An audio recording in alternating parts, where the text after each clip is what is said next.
Sa isang lugar gaya ng Bilibid, iginagalang, kinakatakutan, o pinoprotektahan ang mga pinuno ng isang pangkat at may mga taong matapat na pwede maging isang sakripisyo. Ang kasong ito ay tungkol sa pag-ako ng isang preso sa isang kasalanan na iba ang may gawa.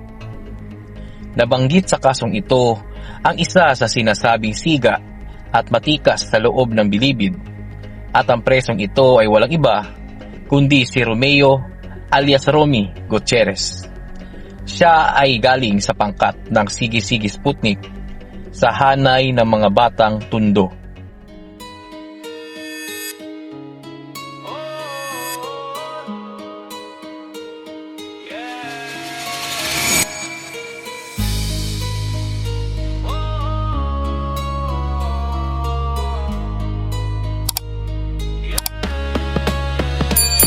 Isang pangkat na kilala sa buong kamay nila.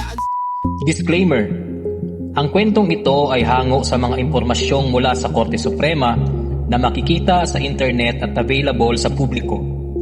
Ito ay naglalaman ng sensitibong paksang na kinalaman sa krimen na hindi angkop sa mga bata o kabataang may edad 18 pababa at walang layo na mag-promote ng karahasan sa madla.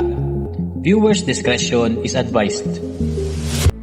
Bandang 3:00 ng hapon, isang preso na sinasabing may mataas na katungkulan sa pangkat ng Sputnik na si Romeo alias Romy Gutierrez ay tinawag ang isa pang preso na si Danilo alias Danny Manganliman na noon ay nasa dulo ng gate sa Building 5A.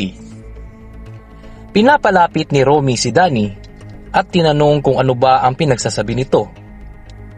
Lumapit naman si Danny kay Romy na nakatayo malapit sa palikuran na tila ibinabalik ang tanong at sumagot na, "Ano nga bang pinagsasabi ko?" Tila may namuong tensyon at bigla na lamang naglabas ng isang matulis na bagay si Romy at sinabing, "Oh, ano ngayon?" Kasunod niya ay si Amancio Castillo na may hawak ng matulis na bagay. Maya-maya, sinaksak na nga ni Romy si Danny. Sugatan, ngunit mabilis na tumakbo si Danny papunta sa kanyang kubol o maliit na silid. Sinundan siya ni na Antonio Juanengo alias Totoy, Joseph Lanuza, Jose Perez, Alfredo Gonzalez, Amancio Castillo at ni Romy Gutierrez. Lahat sila ay may dalang matutulis na bagay. Pagdating sa kubol, hindi nakapasok ang mga sospek. Habang nasa loob si Danny, narinig niyang sinabi ni Romy na doon na lamang siya sa loob ng kubol dahil mauubusan din siya ng dugo kapag hindi siya lumabas. Matapos ng 1 o 2 minuto, lumabas si Danny mula sa kanyang kubol at nagtungo sa gate ng brigada. Samantala, ang mga sospek ay bumalik sa kani-kanilang mga silid.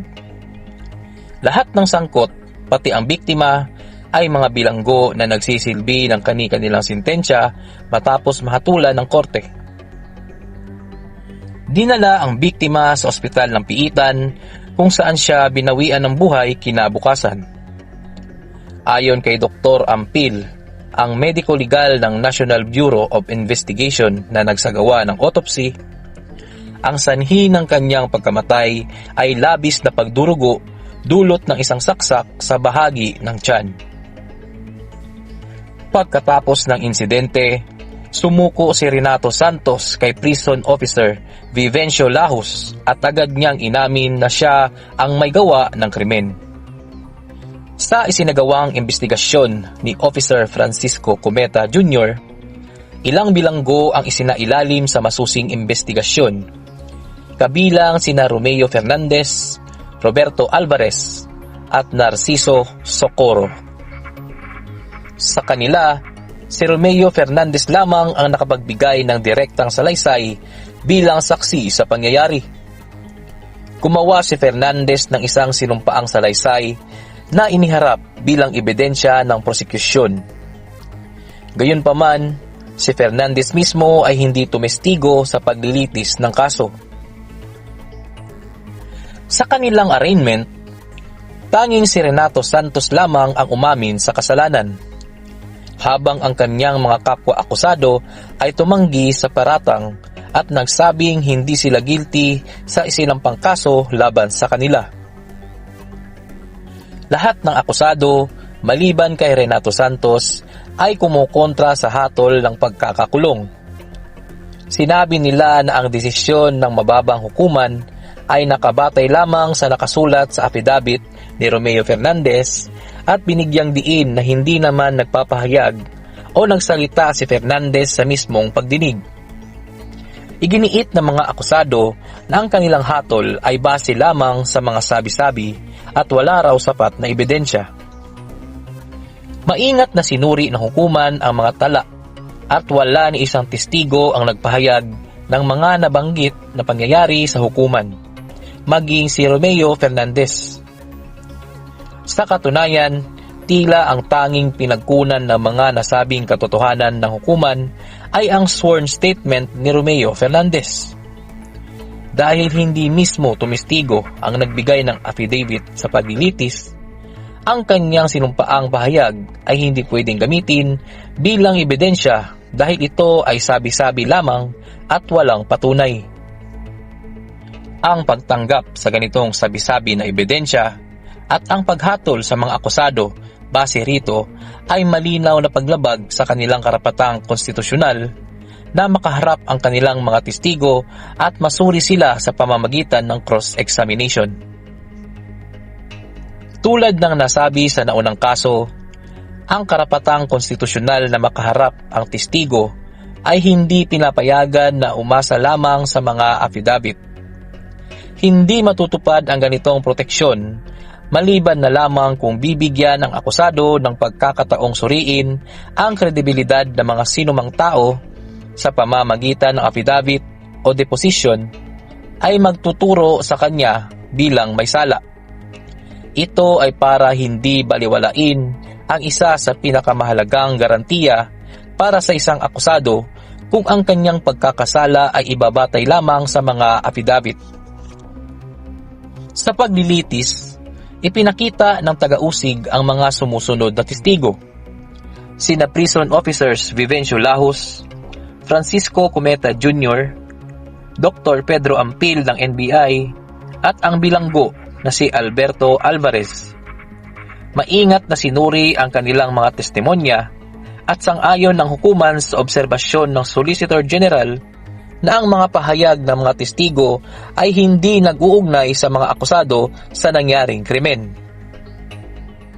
Inamin ni Renato Santos sa harap ng hukuman na siya ang nagdulot ng malubhang pinsala sa biktima. Ngunit sa kanyang buong testimonya, wala kahit bakas na nagsasabing may kasabwat siya sa paggawa ng krimen o sangkot ang ibang akusado. Sa katunayan, wala talagang ebidensya, direkta man o hindi maipapakita para patunayan ang pagkakasala ng iba pang akusado. Sa desisyon ng mababang hukuman, hindi pinansin ang depensa ng mga akusado na alibay o paniniwalang wala sila sa lugar ng krimen. Madalas, ang alibay ay hindi binibigyang pansin dahil madaling gumawa nito. Pero mahalaga ring tandaan na hindi dapat agad husgahan ng hukuman ang ganitong depensa. Kapag may akusado na nagbigay ng alibay, dapat tingnan ito ng patas at suriin ng maigi dahil posibleng sapat ito para mapawalang sala siya.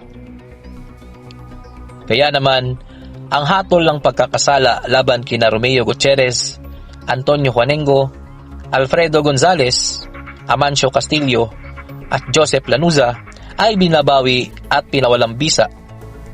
Ang mga nabanggit na akusado ay pinawalang sala sa kasong isinampa laban sa kanila. Samantala, ang hatol laban kay Renato Santos ay pinagtibay.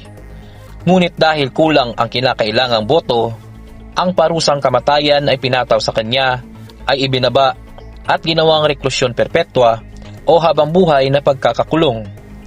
Ang halagang danyos na ibinigay sa mga tagapagmana ng biktima ay itinaas sa 30,000 piso.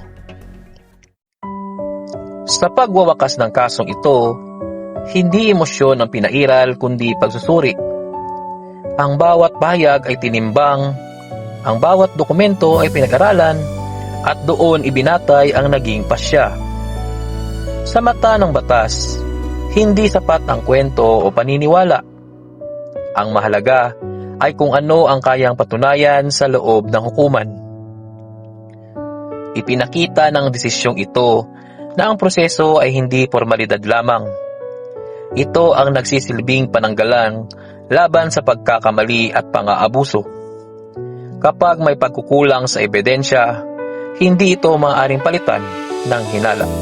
Planeta ang tatak, Sputnik ang pangalan. Kung nagustuhan mo ang ating kwento, huwag kalimutang mag-like at mag-subscribe para updated ka sa mga susunod pang mga video na ilalabas dito sa channel na ito. Pang may atraso at sa katulad mong hambog. Tunog at konsepto. Respeto sa mga kakosa, lalo na sana una. Putok ng mga pangalan, kilala mo yung isa.